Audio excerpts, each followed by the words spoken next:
Good morning, good morning, good morning. And I know I'm going to wait because I know that there are a lot of you who are still signing on and you don't want to miss anything, do you? So let me see. What is the date today? It is Thursday. This is every Thursday morning we're here doing the spirit world sees all, and boy oh boy do they ever see all. I just remind some of you have heard me say this before, that when I first fully realized how much the spirit world can see, what they can see of us all, I started using bubble bath in my bath water. It didn't stop them seeing anything. It just made me feel a little bit better. Anyway, so it is, good morning, good morning. Should I start again? It is Thursday, December the 9th. is the 9th. It's the 9th of December. And before we begin, I would like to say good morning to my spirit guide, Eagle, who's been whispering in my ear all morning, on and off, by the way. But he is standing to my right side as always. And has anyone noticed the Scotsman? Yes, the Scotsman who stands to my left over my shoulder, the Scottish Scotsman, wearing his kilt. I think Chris said, what's that funny skirt thing that he wears? Oh, you've no idea how sometimes people say things that pain you, don't they? They sort of, stab you in the heart. And those of you who are listening who may have some Scottish blood in you, or even Irish blood or Welsh blood, actually comes to that. Any of you who have any Celtic blood, to hear it called a skirt is like blasphemy. Anyway, he's wearing his kilt and his sporran. And for those of you who, like Chris, did not know what a sporran, how could you not know what a sporran is? But anyway, that's the little purse thing that hangs right in the middle of his the kilt. Yes. All right. So say good morning, Chris. Good morning, Chris. Oh, Uh, yeah. now, I was having a senior moment in defense of myself. I just couldn't come up with the word. I know what it is. You can't defend yourself. When you call a kilt a skirt, you're dead in the water. That's it. Any well-respected Scotsman, or even those of us who have, some good old Scottish blood in us, as I do. My father, my grandparents were Welsh and Scottish. Can you imagine? Well, you can't imagine because you don't even know what a kilt is. So when I tell you that my grandparents were Welsh and Scottish, to those who are in the know, that's never going to work out, don't you? You know that it's definitely doomed from the beginning. But my father would always resort to his Scottish roots rather than his Welsh roots. But anyway, I'm jabbering on here. But it is not, Chris. There are no excuses. It is not a skirt thingy. I think you said you didn't even call it a skirt. You said it's a skirt thingy. And you didn't know what a sporran was. So I'm afraid, you're not doing very well this morning, Chris. You need to, wake up a bit. Anyway, for those of you, I think he's a Scottish Santa that I just rummaged around in the garage to find. But now he's staying there now until Christmas is over and done with. So I'm not going to put him back. Anyway, so we have Grey Eagle on my right side. I hope he doesn't mind his chuckling, because for those of you who've read my memoirs, for those of you who've read The Eagle and the Rose, you will know that the first spirit guide I ever had was a Scotsman. So it's quite fun to have a Scotsman standing just on the other side of me here. And and I was wearing a different shirt, but when Chris came on, she looked at me and she said, it's Christmas. That's, what does that mean? She said, well, you've got nothing about that speaks of Christmas. And she showed me her house, which is full of, Christmas ornaments and trees and things and all that. It's all very Christmassy. She's even wearing a Christmas thing. I don't know if she'll show you at all, but she's wearing a Christmas top. And here I am wearing just a a regular top and no Christmas. So I've had to rush into the garage to find Santa. And she said, "Haven't you got anything a bit brighter? It is Christmas after all, you know." So, so here we are. I've been running around trying to get myself looking more Christmassy, and I do hope you you appreciate the effort. I'm never going to do it again, I can tell you. Maybe I shall put some tinsel on next week. I'll drape tinsel around me. Does that sound like a plan, Chris? No, I think that's over the top. Oh, for you who are the decoration queen. Oh, I haven't even finished yet. Right, Yeah. I know. So don't talk to me about no tinsel, because yeah, I think I'm gonna. I'm not sure if I've got any tinsel actually, and I'm not going to go out and buy it because I'm not here for Christmas, so I'm not decorating. It's awful, really, because all of my neighbours have beautiful Christmas lights and flashing stuff going on, and people are making such a nice effort, and I'm doing nothing. Isn't that appalling for me? The Right, Grinch. I'm a Grinch. We want to hear, what are you doing, you guys, for Christmas or for Hanukkah or for any of the holidays that you celebrate around this time of year? We want to hear from you today. What are you doing? Have you got your lights up yet? Are you trimmed up yet? My daughter is having our usual Christmas tree trimming party on Saturday, and I'm usually there for that, but not this year. So when I get there, the tree will be trimmed. However, the good news is, because we have FaceTime and we have Zoom and we have all of these wonderful things, they are going to actually connect me in with them. So even though I can't be there physically, I can still have a glass of sherry. We always have a glass of sherry. We have mince pies. We have, what else do we have? I made some delicious pate the other day. Maybe I'll get that out. So we sort of have a little sort of party, and we drink, we play Christmas carols, and we do all of that sort of thing. That is our tradition for our tree trimming day, and I've done it since Samantha was a little girl, and she's carrying on the the tradition, which is nice. Do you have traditions? Are you following somebody else's traditions, or did you make your own? I've created a few traditions with my daughter. One is the tree trimming, and always having as many people to come to the tree trimming and have a party and just enjoy. And people have to trim, they have to help to trim the tree. Another tradition that I have, and I don't know anybody else who does this, but we always have a special day on the day after Christmas, which is Boxing Day, and we have a special day where we leave always. There's always one gift under the tree. For Boxing Day, it's the Boxing Day gift, and whoever is in the house at the time, and you might have 20 people, whoever is in the house in the morning for breakfast, whoever is there gets a gift for Christmas. Uh, it can be, it doesn't have to be expensive. If I know I'm going to have lots of people over, staying over for Christmas, what I used to do, then I would just get tubes of M&Ms or something like that, and wrap them up and put them out for people for Christmas. But we always keep one gift back for Boxing Day. So that's another of our traditions. What are your traditions? We want to hear them. Did you create one that is just for you and now your family? I watch my daughter continuing the traditions that I created, and I'm sure that Reese will continue those same traditions. So in a way, we keep going on and on, don't we? So that's what we want to hear from you today. We want to hear comments about what we're going to be discussing today. So, do you have anything to say about traditions, Chris, before we move forward?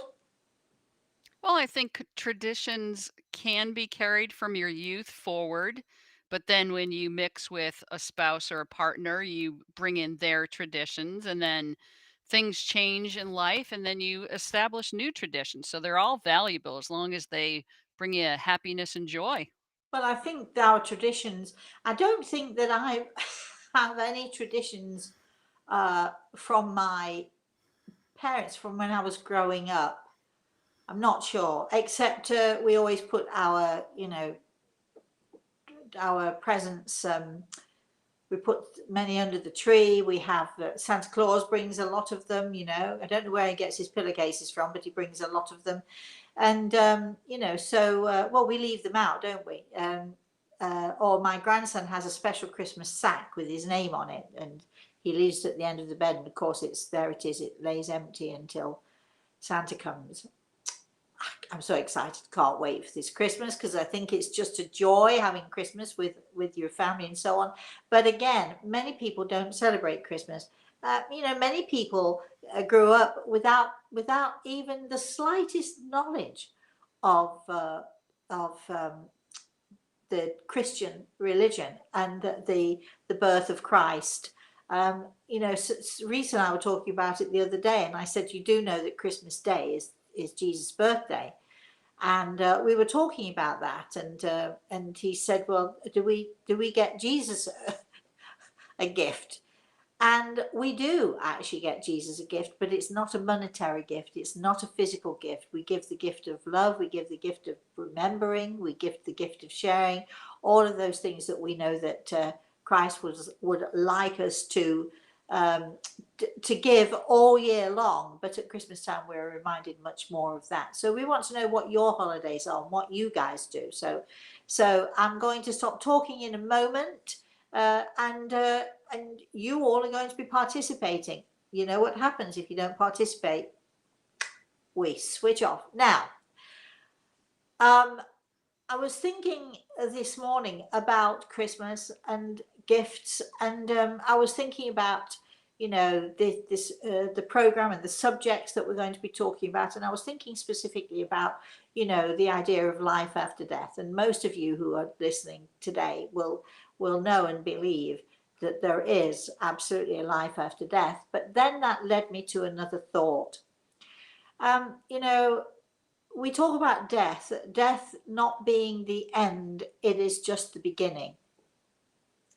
But there are so many different types of death, and so many of us do not get to grieve those deaths. So you're probably wondering, what am I talking about? So the death of a relationship, the death of a marriage, the death of a way of life, the death of or the, you know, the ending of, or the death of a community if we have to move, the death of our well-being, our health. There's so many different types of deaths, mini deaths, small deaths, that we, all of us, endure all the way through our lives.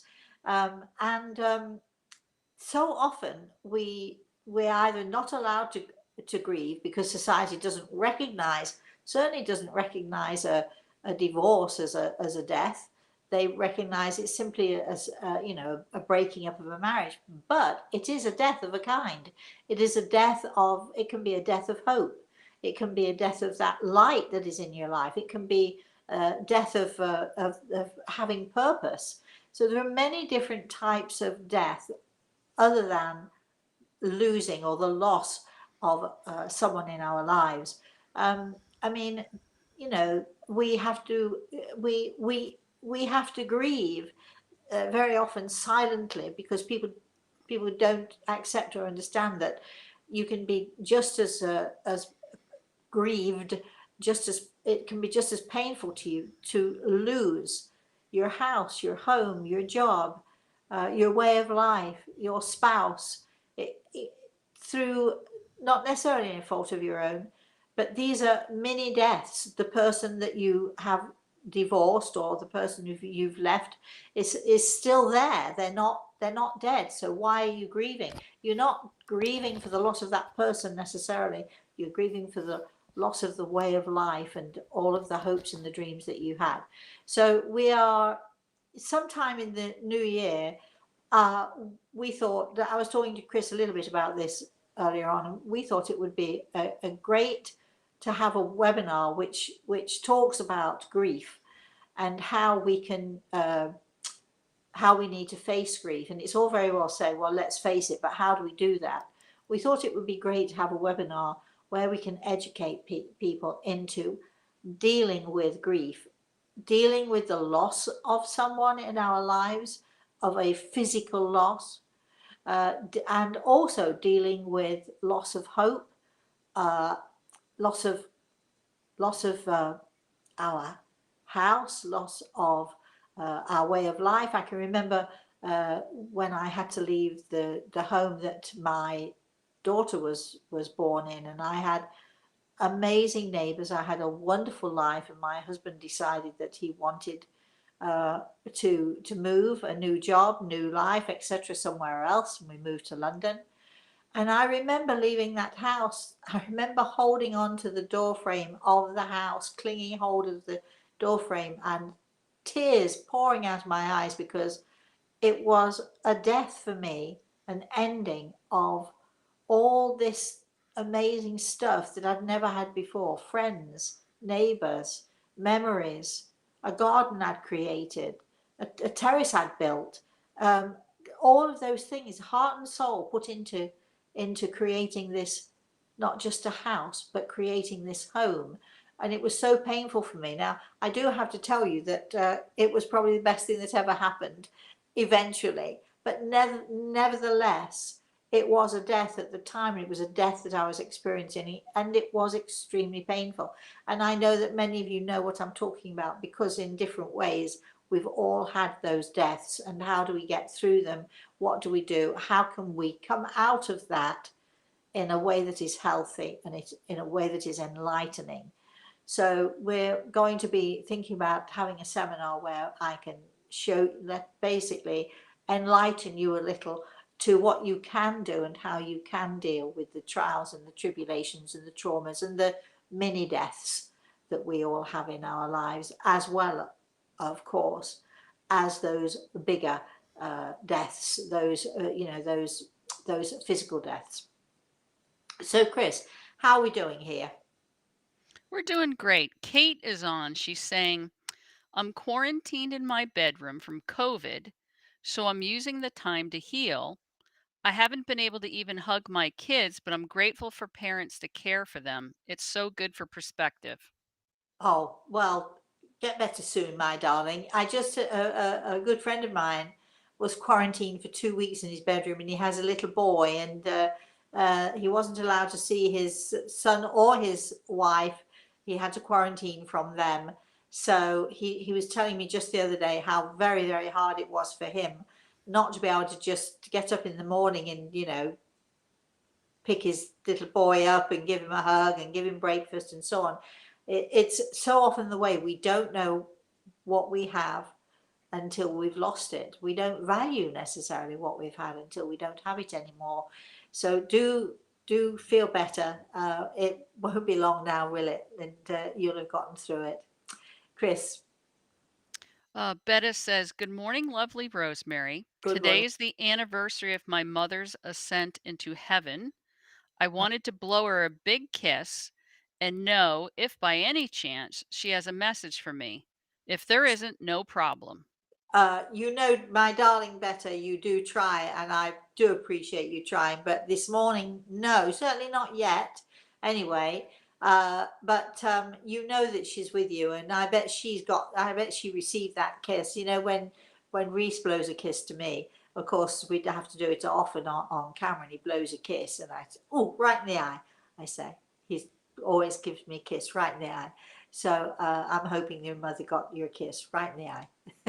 Okay, Chris. Rhonda says, I have a tradition where we sit around a fire and roast marshmallow and Oh, drink hot chocolate with oh, all of our neighbors. Of fabulous. course, the hot chocolate has a little peppermint schnapps in it. Oh, peppermint snaps. Nice, very nice. That's how I like that tradition. That sounds like a really nice thing to do. Next time you're thinking of doing it, Rhonda, I'm in. Even if I can't get there on my broom, as I laughingly say to Reese, there's always FaceTime, and Zoom and all the rest of it. And that's that, with COVID, and everybody's being sort of feeling so depressed right now. The world is sort of having a really big shake up right now with everything that's happened. But the really great thing is that we do have cameras. We can go into people's homes. We can participate in the parties. As I say, I'm going to be participating this Saturday in the tree trimming party. I'm not going to be left out. So that's the good news, is that we can, that even though we are isolated, like this poor lovely thing was talking to us earlier on, we're not so isolated anymore, because we can still join in, we can still participate, even if it's not physically. We can participate and we can join in. I speak to my grandson every day, uh, morning. Sometimes he called me the other day to tell me, "You'll never guess, the elf came, Mosey." He has his own elf. Let me tell you, I don't know how that happens, because when I was a kid, I didn't have an elf. But anyway, he has an elf, and it does all sorts of things. But you'll never guess what it did the other day. He called me early in the morning to tell me that the elf had brought the Christmas tree, and there it was. The elf was out the Christmas tree was out in the garden, with the elf almost, not quite, but almost at the top of the Christmas tree, trying to lug it in. I mean, really. And I wish I had my own elf. I did say to him yesterday, "Do you think if I asked Santa that I get my own elf?" He said, "I don't know, Mosey. We could ask." Oh, isn't Christmas wonderful? Keep going, Chris. Kate says, I totally resonate with that. Being cooped up in quarantine has given me time to grieve my youngest son and my former marriage and who I was before, because I'm a completely different person now.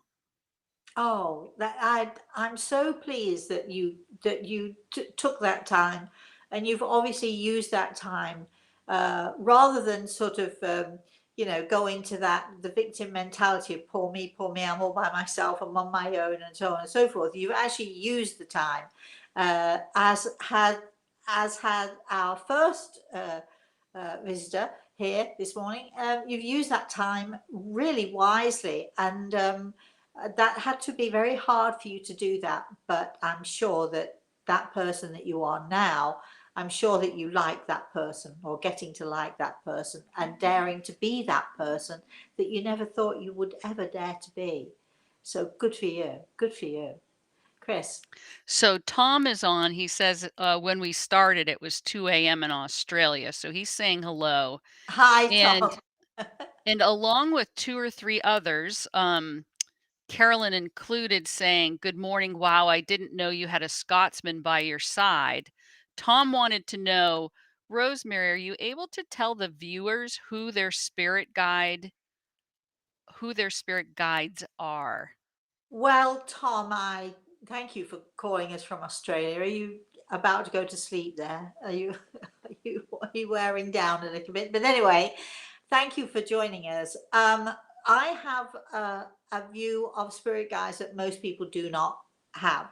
Our guides are our family, our friends, our loved ones in the spirit world, who help to steer and guide us.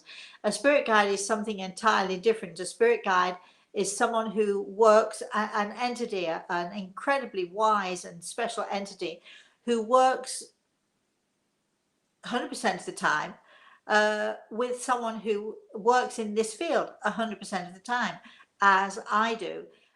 So, spirit guide is, it's when we talk about spirit guides and wanting spirit guides, it's like a first year nurse going into a hospital and expecting the head of the hospital to walk around with her and train her and talk to her. And so, of course, we know that's not going to happen, don't we? He's far too busy, he's got far too much information, he's far too wise, and there are lots of other people who help that first year nurse.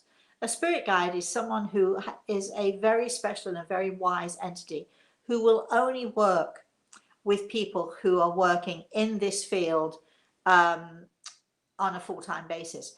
And for those people who do that, I don't need to tell them who their spirit guide is, because they will have found their spirit guide. Because our spirit guides, they the only thing that I was told before I knew who my spirit guide was, the only thing that I was told was uh, by a, a very, very fine healer. He said to me, all I can tell you is, I don't know who he is, but he's strong and he's powerful. You've got a very, very strong and very powerful spirit guide waiting for you there. Now, at this time, I thought, I don't know. I can imagine, I could visualize that we all have someone helping us, and especially if we're working in this field, we have somebody helping us. But I could not, really visualize me personally having someone who was prepared to stay by my side, like, as in a marriage, only much more faithful and much more there all the time. I couldn't imagine that, anybody would want to do that or would want to willingly do that. But when you're working full time in this field, and as I do, I've done rescue work, I've done trance work, I have conversations and communicate with the spirit world on a daily level. When you're working to that extent, then it makes perfect sense that you do need a partner, let's say a partner in crime, and Gregel is that for me. He is my partner in crime. He even helps me in the kitchen. What can I tell you? Chris? Shamanth says in a few days, December 21st, marks a year since my brother in law Nagesh passed away. Is there any message from him? Is there anything we can do to bring peace and happiness to him on the other side? The first part of the question is that I don't see anyone right now. The second part of the question is absolutely you can do something to help him and to give him peace. You can live your life the fullest you possibly can. And I'm going to suggest celebrate, have a party, because I'm sure he'll be there. I was talking earlier about little deaths, mini deaths. Death is not the end. Even those mini deaths, we just heard from this lovely person who said that she, having COVID, she gave herself time to grieve for her son, and how giving herself that time has, and also the loss or the mini death of her marriage, the loss of all of that has given her a chance to live again and to create this new and fantastic person I'm sure she's becoming. Death is never the end, even the mini deaths that we have. As I said, I was telling you earlier, I can remember clinging onto that door frame and crying my eyes out and not wanting to leave that house, just absolutely not wanting to leave that house for anything. And yet, through all of that, boy, oh boy, was my world opened up. My eyes were wide open. I had new and different experiences. I met different people. Sometimes we cling so hard to the things that we know because we're afraid of the unknown. But there are things that happen to us, catalysts that drive us into being something else, being somewhere else, being a different person. And so this is what death gives to us. It gives us the opportunity to become something more than we could possibly have been before we experience that death. Chris? Cheryl asks, I have seen a lot of videos about children who remember a previous life. Do Yes. you think they really do?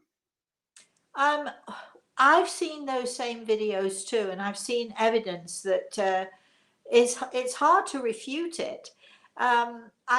I'm not all knowing and all seeing. I know people think that I am, but I'm really not all knowing and all seeing. I don't know the answer to every question, but I do remember seeing one particular film of a boy who was born in one part of India, and he made his way to another part of India, found himself in this place. He was only a boy. He was looking at the woman who owned the shop, and he said to her, "I'm your husband." Of course, he was only a boy. Her husband had been shot. When they investigated this boy further, they found scars on his head, which looked like scars from of him being shot. I mean, there's so many fabulous, weird, unbelievable, incredible things go on. It's hard to say whether they're true or not true. Is there such a thing as reincarnation? I think that people can choose to come back here and do this all over again. So that would be a yes. But I'm also thinking, because I'm a skeptical person, I'm naturally skeptical. I'm thinking, you know, so many of these things could be fake. How do we know that they're not? So I've never actually met anyone who I would definitely say this is true. But sometimes the facts are practically indisputable. So back to you. I can't give you a yes or a no there, Chris. Dean thinks you're looking very Christmassy today, Thank you, Dean. and It's he like has my a que- like my Santa. And and he by the way, Dean, are you coming tonight? Because if you're coming tonight, Santa will still be there because I'm not moving him. Okay. Yes. What's the question? all right, he says, "My daughter needs help now. Might anyone from the spirit world have any wisdom to give to my distraught daughter Becky, as my granddaughter Haley, who is only 13, has been put in an eating disorder facility after nearly losing her life from anorexia?" Um, okay, Dean. You and I will have a conversation about this. I'm glad that they found it in time. I'm actually, although you must be really distraught and your daughter must be really distraught, I'm really glad they found it. I'm really glad that somebody's doing something about it.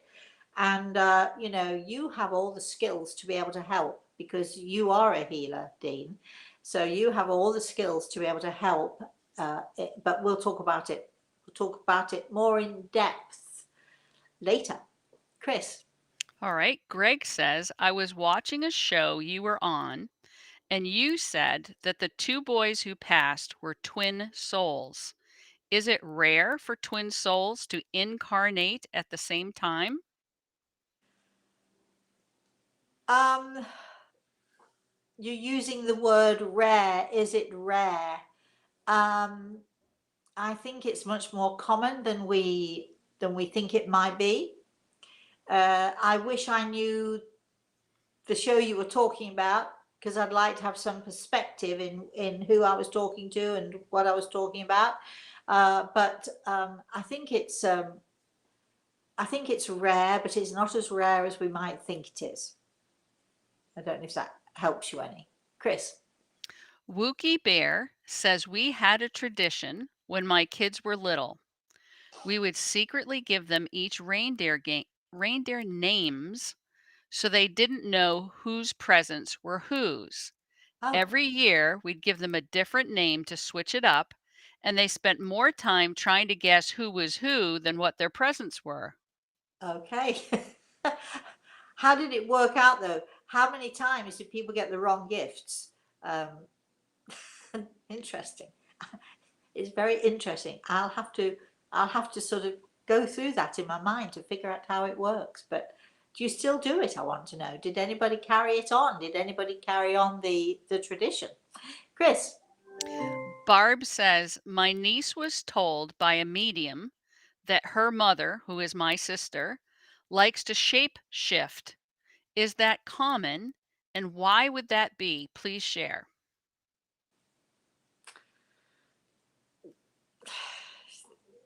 Doesn't sound right to me. Uh, I wonder why she said it even. No, I don't. I would like to know more. I wonder what background you come from. Uh, I know that the Native American community absolutely believes in shape shifting. I have seen shape shifting. I have actually, can you say shape shifted? I have actually done this, but I don't know quite why your sister would want to shapeshift. What is the purpose of it? I don't see that there's a point to it. Um, I do not want to disparage the medium. I don't know the medium. She may have had a good reason for saying that it happens, but I don't see that at all. Not, and remember, I'm not all knowing and all seeing, so maybe she knows something that I don't know, but I don't see that. Why would she? Is there a reason? Uh, does she have a purpose? Because there's only one reason that you would shapeshift, and that is because you need to be something else, or to be seen to be something else in a particular situation. So there has to be a reason for it. You don't just shapeshift just because you feel like it. It's not that simple. It's not that easy. I'd like to know more, Chris. All right. Megan is reporting back. If you recall, Megan was invited with her friends to go to a ball. Oh my golly, without me, I do remember. So Megan's saying, Rosemary, I wanted to tell you the ball was so much more than I expected it to be. That's all. Is that it? Come Yes. It's like on. a teaser, isn't it? Really? What does that mean? And I'm so disappointed I was not able to go. Nobody invites me anywhere anymore. Yes, little bit of a pity party there. Did you hear that? Keep going, Chris. Let's move on from that. Gosh, I wish somebody would invite me to a ball. Can you imagine going to a ball, Chris? You get yourself all dressed up, all togged up, and there's dancing, and I love dancing, and good music, and usually good food, and all of that stuff. Anyway, moving on. Maybe you're going to have to create a ball. Then you can have everything you want and invite other people to it. I'm not sure that I could do that, Chris. But anyway, moving on. All right. So Donna is letting us know her mother is transitioning as she watches this. Well, she's with you today. She seems to be struggling. It's 4 days. I've played hymns, prayed, told her to follow the light, evoked the names of her loved ones who should be there to guide her. Can you help her? Certainly, I certainly can. Can we have it? Can you email, let Chris know what her name is? Just only her first name I need. We don't even need that. Grey Eagle has put his hand on my shoulder. So here is a message for you from Grey Eagle. So you ready for this? All right. So let me see if I can get it exactly as it's been given to me.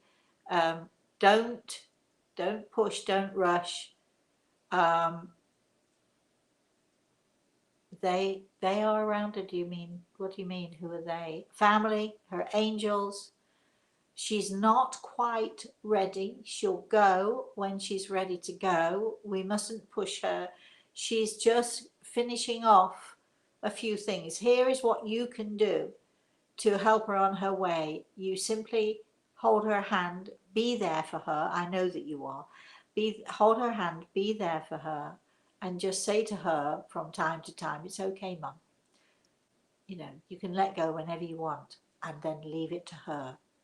And this is what we're going to do too. I'm going to surround her with my energy, and even as I'm talking to you, I'm surrounding her with energy. I can actually feel her breath catching, even as we're doing this for her, as we're doing this for you.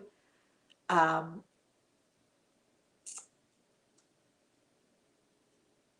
she needs fresh air. Don't go opening all the windows. That's not what we're talking about. She needs fresh air. She's comfortable. She'll Gregor tells me that she's always been stubborn. When she really wants to do something, she'll do it. So she's not quite ready. So hold her hand and just say to her, "I'm here for you. Whenever you're ready, just feel free to go. It's okay, and it's okay for you to let go." And that's all you can do. But certainly, we will be, even as we're talking, even as I'm talking to you, surrounding her with healing. And healing is not necessarily a healing of the physical body, it is a healing of the spirit, of the spiritual self. And so just allow her to lift up when she's ready, or to be lifted up when she's ready. Please let us know how she does it. Let us know how you do. Chris. Our friend Michael's on saying, hello, Rosemary. It's great to see you. Hi, Michael. Is it possible for people to know their own possible exit points, or are we not meant to know that? When you talk about exit points, you could mean a few things by that. Are we talking about, is it possible for people to know when they are going to pass into the spirit world, or are we talking about chakra points? Are we talking about astral travel, what are we talking about here? Um, yes to all of those things anyway. But I think that every one of us is given, let's say, a heads up. We're given uh, an indication. You hear of people for for for no reason whatsoever, and being perfectly well and healthy, they suddenly write their will, they write everything down, they get their house in order, and then maybe a week later or a month later, they're killed in an accident. You hear of this happening all the time, and you hear of people actually making that phone call, that unexpected phone call. You receive it, and you've not heard from this person since forever, and then you have the phone call, and then you hear later that they've passed, not even realizing that they were sick or anything was wrong with them. So I think that we have a knowing sense of when it is our time. Most of us, though, we don't necessarily tune into it. Chris. Maria says, when I was 6, growing up in an orphanage, I saw a very bright, light person or being walk in the door and walk to one of the other girls in the room with me. It touched her on the stomach. I remember being so afraid and scared stiff. Now I wish I could see her again without the fear. Well, you obviously saw an angel. There are so many people who have these experiences and are often like you were, frozen in fear. And I've been that same way, frozen in fear. Couldn't you kick yourself afterwards? Oh, if only I'd have been daring enough. If only I'd, sort of, you know, uh, been able to say hello or something, anything. So I do understand the frozen in fear thing, but what an amazing gift you've had, because you obviously saw an angel there. I'm curious to know why, what went on with the girl you were with. Perhaps she left, or perhaps you don't know who she is. Perhaps you don't remember her. But I'm curious as to why you saw her being touched, and why that you saw that angel come to her in that moment. So, it, isn't it wonderful? Don't we have those wonderful moments that people say can't happen to us, but we know that they do because we experience them. Chris. Megan told us a little bit more about her experience at the ball. I should hope so, Megan. Come on. She says, I met Carolyn Grimes, the person who played Zuzu in that movie, um, where Clarence rings a bell. Oh, yes. So she signed an ornament for me. And of course, she still says every time a bell rings, an angel gets its wings. So true. She wrote on the ornament, may the love of angels always surround you. Oh, oh, ball. Oh, well, you didn't tell me it was going to be that kind of ball. I would have gotten a plane. I would have hot-footed over there. Oh my gosh, how exciting for you. I love that movie. Don't you love that movie? And yes, every time I tell my grandson that, every time a bell rings, an angel gets its wings. And yeah, oh, golly, what an amazing, amazing experience you must have had. Wow. So jealous. Chris, keep going. One of our bottom brickers, Josephine's on. Hi, Josephine. Josephine says, hi, Rosemary. I see a possibility that the phenomena of past lives could be a person's connection to another person's life from the past. People from the past with unfinished work come to us and try to finish their work through us. Does this understanding resonate with you? Yes, I think it does happen from time to time. Absolutely. Yes. And I'm glad you're discovering, Josephine. How are you doing, my darling? And funnily enough, we've had other requests for bottom brick, so we're going to be doing some more bottom brick exercises in the new year. All right, so Mark is on. Good morning. Morning, Mark. Just in from a spinal procedure. I'm Ooh. groggy, but I hope I didn't miss you.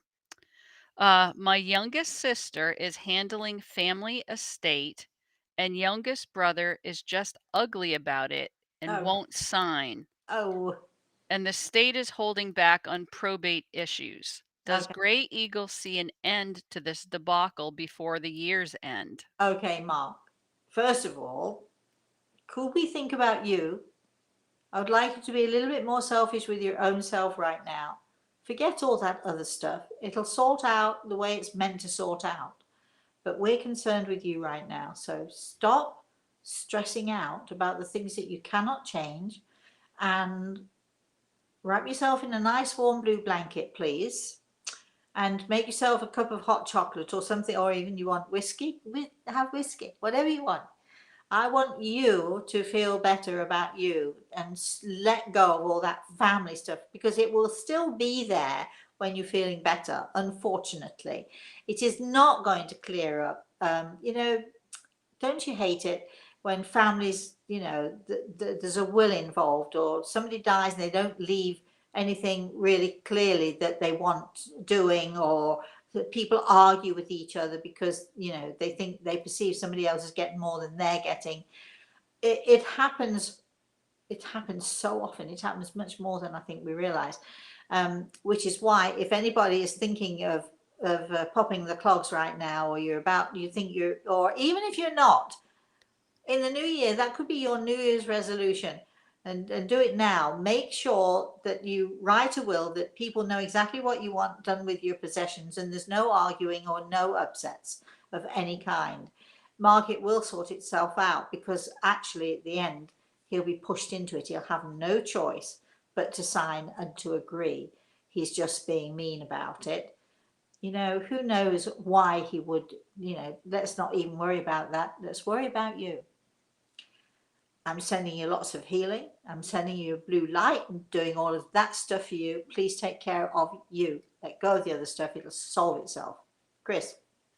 All right, so Greg had asked earlier about twin souls, and so he had seen the Lisa show with the two Oh, boys, oh, who yes, one died in an accident and his heart went to the other boy who yes. passed later. So he says, thanks for your teachings, and that's what he was asking about. Wasn't that a phenomenal experience? Here's the thing: when you watch these shows and you see me working with people, and with the Lisa show, they would. Maybe you don't know this, but before I went on the show, they would have the audience live, and Lisa would be with the audience. They'd be talking about different things. She would be telling the audience about the guest that she was having on. And while she was doing all of that, they would stuff me in a cupboard in a small dark room. I don't know if it was a cupboard. I'm not Lisa, if you're listening. I don't think it was a cupboard. But anyway, they would stuff me in this small dark room. Then they would make me wear headphones so I couldn't, hear anything, like earmuff things. So I couldn't hear what was being said. I couldn't see what was being said. And then, and they'd show me sitting there sometimes on some of the shows, they'd show me in this little dark room, sort of totally by myself, well, with Grey Eagle, of course. And then they'd bring me out onto the stage, so I never knew who they were going to bring on. And this particular show that you're talking about, it was a very moving. Well, all of the shows were actually. If you want to see more of the Lisa shows, go to YouTube. Get YouTube, Lisa Gibbons, and it's Lisa Leeza, or as we say in England, Leeza, and Lisa Gibbons, and we had some amazing experiences on her shows many times, but that particular show, yes, wasn't it wonderful that the two mothers, one who lost her son one way, one who lost her son another way, the two mothers came together, and the boys, their sons, standing behind them, also came together and did say that they were twin souls and always meant to be together. That was astounding. Wasn't that an astounding show? I love watching those shows. I don't necessarily like watching me, but I love hearing the stories. Chris. Wookie Bear says, I just moved into a new house. I've got two different male voices on my recorder saying hello. I later got a man's face in a window. Is he one of the men who said hello? Well, darling, I don't know because I would have to, we would have to go into it much more. Are you saying that this new house has that there are people in the spirit world in this house? I think that's what you're saying. Uh, I have no clue, and we don't have time to figure it out. So, um, just enjoy, enjoy this new home, Chris. Rhonda says there's a 1940s ball here in Boulder, Colorado at the airport in the spring. One Ooh, was last week. I think we should all go. well, Chris, are you up for Boulder, Colorado? That would involve me knowing how to dance, and that is not in my repertoire. You can have just as much fun at a ball if you never ever dance. It's not just about dancing, it's about seeing how people dress, it's about the camaraderie, it's about the atmosphere, it's about the music, it's so much fun. Honestly, balls are so much fun. But you do have to wear a ball gown of some description, and a ball gown in now. I know everybody has different opinions here, but a ball gown to me means a long gown, a long dress, or a long skirt and top. I think you'd look spectacular, Chris. I think we should just go. Hey, I'm up for that kind of thing. I know you are. I know I'm you. like one of those, like anybody who's a dog owner and you say to the dog, "Do you want to go for a ride?" And then they hop in the car and they stick their head out the window with the tongue hanging out. That's me when you That's say, you. "Do you want to go on a trip?" Yeah, With your tongue hanging out. pretty much. I know you love to do that. You're up for anything. Yeah, well, maybe we should sort of find out more information. Yay. Ooh, Chris, keep going. Dean wants to know if Soul Signs is available in Italian because he would like to suggest it to somebody if it is. I don't think so. Do you know, I don't know. Chris, is it? Do you know? I am not aware of it being Rosemary. I don't think it is, Dean. I don't think it is. We'd have to get someone to interpret it for us, and the problem is, how do you know that somebody's interpreting it in the way you want them to interpret it? You don't actually. I'm just the only way that it would be available in Italian if it was published in Italian, and I'm not sure that it was. Yes, it was. Yes, it was. Wait a minute. What am I thinking?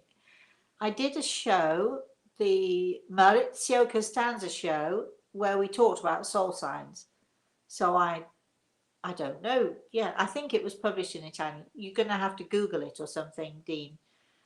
We don't have it in Italian, but I think it was published in Italy, and it would probably have been published by Sperling and Kupfer, Kupfer, Sperling and Kupfer, if you can find it. It may not have been called Soul Size. You've got to look at all the books that I have written for the Italian market in order to find it. Keep going.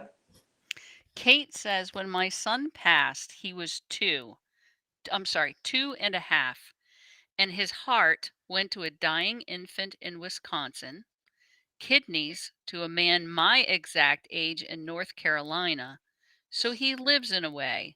Oh The yes, Lisa story reminded me of that. yes. I'll get to meet them one day. Oh, that's amazing, and how brave you are, and how giving you are to have allowed that to happen. Uh, so please, thank you very much for that. And yes, um, but I think that he didn't die anyway, right? You know that, Chris. All right, so since we're getting near time, Rosemary, I just want to remind people about this coming Saturday, December 11th, and the upcoming webinar you have. Yeah. And I personally am asking for help from anybody here in our chat room to please share the link so that other people have this opportunity. So, did you want to talk about this coming Saturday for a minute? Yes, from 10 in the morning, my time. So if you're in England, that would be 3 o'clock in the afternoon, I think. So from 10 until 1, it's a 3-hour event.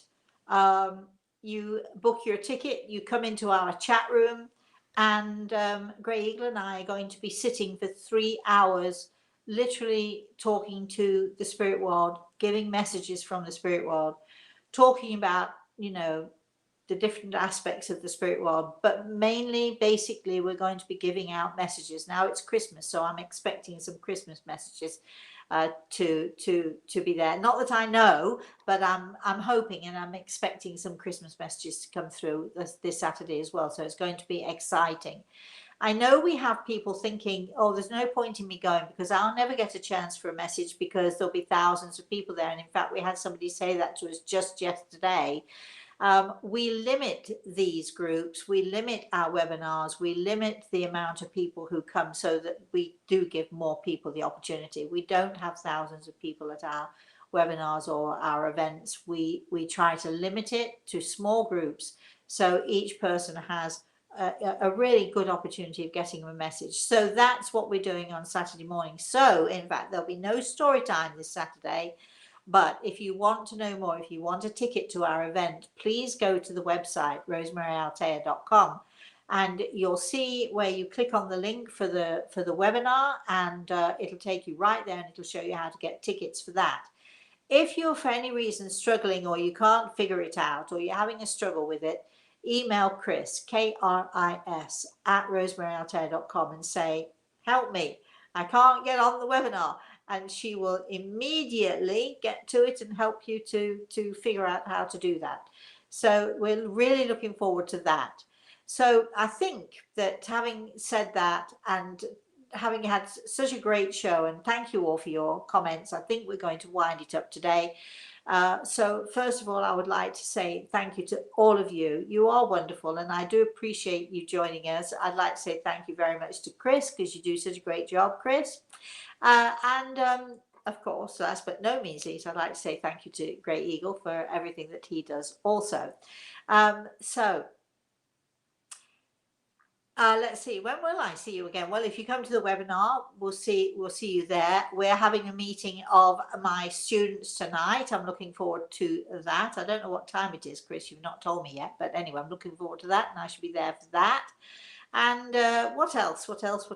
Oh, we'll be doing some off the cuff stuff, you know, just if you have not signed up, if you're not, you know, on our email list, just, you know, go to the website and click and subscribe, and you'll get our regular email with my story in it. For all of you who are on my email list, watch out, the gift is coming. I just have to tweak it just a bit for all of you, but it's a gift from us to you to say thank you so very, very much for just supporting us in the work that we do. So until I see you all again, we'll definitely be back here next Thursday, I think. Yes, we will, definitely. Until I see you all again, please, everybody, have a very, very blessed rest of the day. And have a very blessed weekend, everybody. Bye-bye.